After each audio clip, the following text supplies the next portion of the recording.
सुबह का वक्त था और सरला जी काफी उदास चेहरा लिए हुए पार्क में बैठी हुई थी। तभी उनकी सहेली सुमन वहां पर आती है। क्या हुआ सरला जी, आज मॉर्निंग वॉक करने का इरादा नहीं है क्या? इस तरह चुपचाप क्यों बैठी हैं? आई तो थी ये सोचकर कि पार्क में जाकर थोड़ी देर पहले टहल लूंगी, लेकिन क्या करूं, मन ही नहीं कर रहा। अरे सब ठीक है, तो इतनी परेशान क्यों नजर आ रही है? नहीं नहीं, ऐसी तो कोई बात नहीं है, सब ठीक है। अरे भाई, अब तो आपको खुश नजर आना चाहिए। अभी कुछ महीने पहले तो बेटे की शादी हुई है, घर में नई बहू आई है, आपके चेहरे पर तो रौनक नजर आनी चाहिए। अरे छोड़ो भी, आजकल की बहुओं के बारे में क्या बताऊं आपको। क्यों, क्या हुआ बहन जी, कोई परेशानी है क्या? कुछ किया क्या बहू रानी ने? अरे भाई, अभी तो शादी को 6 महीने हुए। अब आपसे क्या छुपाना, आप तो जानती है मेरे बेटे ने लव मैरिज की है, और मुझे ना इन लव मैरिज वाली बहुओं पर बिल्कुल भरोसा नहीं। ना जाने कब मेरे बेटे के कान भर दे। अरे लेकिन सरला जी, आपके बहू बेटा तो आपके साथ ही रहते हैं, फिर आपको इस बात का डर क्यों है? पता नहीं क्यों बहन जी, अभी तो मुझे अपनी बेटी दीपाली की भी शादी करनी है। बस इसी बात को सोचकर परेशान रहती हूँ। ये लव मैरिज वाली बहू पता नहीं कितने दिन परिवार में एडजस्ट कर पाएगी। कल को अगर बेटे को लेकर दूसरी जगह चली गई तो क्या होगा? अरे हाँ, याद आया, दीपाली तो दिल्ली में नौकरी करती है ना? हाँ हाँ, बहुत अच्छी नौकरी लगी है उसकी। और आप किसी से कहना मत, अपने ऑफिस में साथ में काम करने वाला कोई लड़का उसे बहुत पसंद है, बता रही थी मुझे।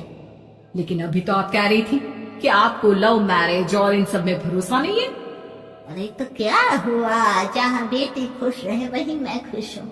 और वैसे भी बेटी को तो दूसरे घर जाना है, वो लोग जाने और उनकी बहू जाने, मुझे तो बस अपनी बेटी का ब्याह करना है। अच्छा अच्छा, ठीक है ठीक है, जैसी आपकी मर्जी। लेकिन मुझे लगता है कि आप अपनी बहू के लिए कुछ ज्यादा ही सोच रही हैं। क्या पता वो वैसी ना हो जैसी आप समझ रही हो। सरला जी अपनी जगह से उठते हुए कहती है। अब ये तो भगवान जाने, बस मेरी बेटी दीपाली की शादी उसकी पसंद से हो जाए तो मैं गंगा नहा लूं। चलिए बहुत देर हो गई है, मैं भी अब घर जाती हूँ। अच्छा अच्छा ठीक है, मैं भी चलती हूँ। अगले दिन जब सरला जी अपने घर पर बैठकर चाय की चुस्कियां ले रही थी, तभी उनकी बहू वहां पर आती है। मम्मी जी, मैंने एक जगह नौकरी के लिए अप्लाई किया था और वहाँ से सब कुछ पॉजिटिव आया है। मैं भी नौकरी करना चाहती हूँ ताकि घर के खर्चों में थोड़ा हाथ बटा सकूं। अरे बहू, तुम्हें नौकरी करने की क्या जरूरत है? मेरा बेटा अच्छा खासा कमाता है, क्या तुम्हें किसी बात की कोई कमी है? तभी सरला जी का बेटा वहाँ पर आता है। नहीं माँ, उसे किसी बात की कमी नहीं है, लेकिन वो इतनी पढ़ी लिखी है और अगर नौकरी करना चाहती है तो हमें उसे नौकरी करने देना चाहिए। कुछ पैसे घर में आएंगे, हम सबकी मदद हो जाएगी। तुम तो ऐसे कह रहे हो बेटा जैसे ये घर तुम्हारी पत्नी की कमाई पर ही चलता है। अरे नहीं नहीं मम्मी जी, इनके कहने का ये मतलब नहीं है, बस मेरी ही नौकरी करने की इच्छा थी, इसलिए आपकी परमिशन चाहते हैं। अब भाई, मेरा बेटा तुम्हें लव मैरिज करके घर में लाया है, मैं तुम्हें कुछ कैसे कह सकती हूँ? जो मर्जी आए करो। सरला जी का बेटा और बहू वहां से चले जाते हैं।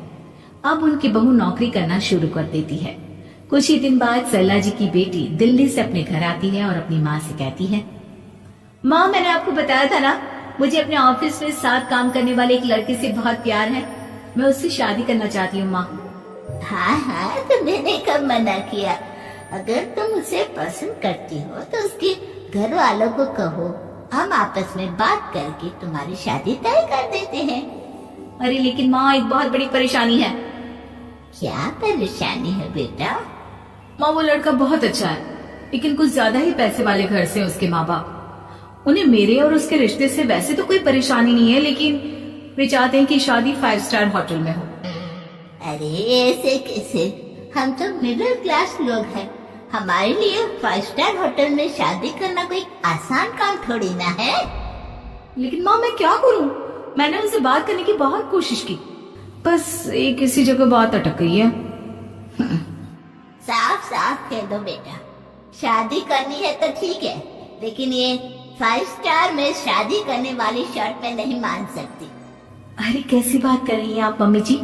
अगर दीपाली को कोई लड़का पसंद है तो हम उनकी शादी के लिए पूरी कोशिश करेंगे, और अगर बात पैसों की है तो कोई परेशानी नहीं है। हाँ, तुम्हें तो बस बहुत आसान लगता है सब। जिस तरह तुमने मेरे बेटे से इतनी आसानी से शादी कर ली, सारे काम उतने आसानी से नहीं होते। समझ में आया? हर काम करने में पैसे लगते हैं। लेकिन माँ, मैं उस लड़की को बहुत पसंद करती हूँ। सही बात है बेटा, लेकिन तुम उस लड़के से साफ साफ कह दो, अगर उसे तुमसे शादी करनी है तो अपने घर वालों को मनाए। अगर नहीं मना सकता तो तुम दोनों अपनी गृहस्थी अलग से कहीं सेट कर लो। कोई जरूरत नहीं है अपने माँ बाप के साथ रहने की। मम्मी जी, ये आप क्या कह रही हैं? मैं भी तो आपके बेटे के साथ लव मैरिज करके आई हूँ। अगर मैंने भी ऐसा ही किया होता तो? लो, अब तो मुझे उल्टा जवाब देने लगी। देखो बहू, मैं तुम्हारी सास हूँ, मुझसे ठीक से बात करो। लेकिन माँ, भाभी ठीक तो कह रही हैं। हाँ, अगर बात शादी के खर्च की है तो मैं उस लड़के से कुछ कह सकती हूँ, लेकिन उसे अपने घर वालों से अलग होने के लिए कहना, ये सही होगा क्या? आप तो समझिए माँ। और वैसे भी मम्मी जी, मैंने कुछ महीने पहले जॉब करना शुरू कर दिया था और अपनी पूरी सैलरी बचा कर रखी है। आप चिंता मत कीजिए, मैं दीपाली की शादी में कोई कमी नहीं होने दूंगी। तुम अपनी सारी तनख्वाह मुझे मेरी बेटी की शादी का खर्च करने के लिए दे दोगी? हाँ माँ, मैंने भाभी को पहले ही सब कुछ बता दिया था और वो इस बारे में सब कुछ जानती थी, इसीलिए उन्होंने पहले ही नौकरी करनी शुरू कर दी ताकि मेरी शादी धूमधाम से हो सके। तभी सरला जी का बेटा वहां पर आता है। देखा माँ, जैसा हम हर समय समझते हैं वैसा होता नहीं है। आपको लव मैरिज करने वाली बहू से नफरत थी ना, लेकिन अपनी ही बेटी की लव मैरिज पर आपको कोई एतराज नहीं था। ये तो गलत बात है ना। हाँ बेटा, सही कह रहे हो तुम। बहू, मुझे माफ कर दो, मैंने तुम्हारे बारे में गलत सोचा। आज से मैं बहू और बेटी में कोई फर्क नहीं करूंगी, और अपनी लव मैरिज वाली बहू से तो बिल्कुल